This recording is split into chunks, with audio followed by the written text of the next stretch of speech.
வணக்கம். சக்கரங்கள் அனைத்தும் நம் உடலில் உள்ள சக்கரங்கள் உயிர் ஓட்டம் உள்ளவை. அது இறை ஓட்டம் பிரபஞ்சத்தினுடைய நிலை இருந்தாலும் உயிர் ஓட்டத்தில் அடங்கியுள்ளன சக்கரங்கள். இந்த சக்கரங்களில் ஒரு 6 அடுக்கு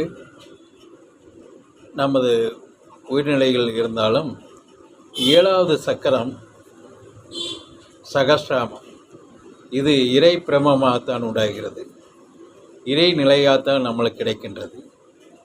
இந்த சக்கரங்களில் சில சக்கரங்கள் என்னன்னா விசுத்தி, இது கற்பனை ஆற்றலை உண்டாக்கும், கவி நிலையை உண்டாக்கும்.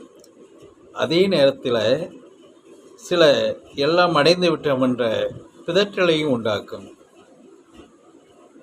ஒரு ஓங்காரத்தை, ஒரு உற்சாகத்தை கொடுத்து சில சிக்கலில் மாட்டிக்கொள்ள வைக்கும். அதை ரொம்ப நிதானமாக கையாள வேண்டும். அப்படி அந்த நிலை விசுத்தியில் மூலம் மாட்டிக்கிட்டவர்கள் அந்த முறையாக பயன்படுத்தாமல் அதனுடைய நிலையில் சில சிக்கிய ஒரு ஆத்மாக்களும் உண்டு. அந்த விசுத்தினால் பேரு வாங்கி கலக்கப் போவதில் பேரு வாங்கி அப்படி இப்படின்னு வந்து அதே விசுத்தி என்ன ஆகுதுன்னா தான் பெரிய ஆள் மாதிரியை நிரூபித்து காட்ட அது இன்னும் ஒரு கூட்டத்தில் போய் கர்ம வினையை பேச வச்சு அப்படி இப்படி ஒரு சிக்கலில் மாட்ட வைக்கும்.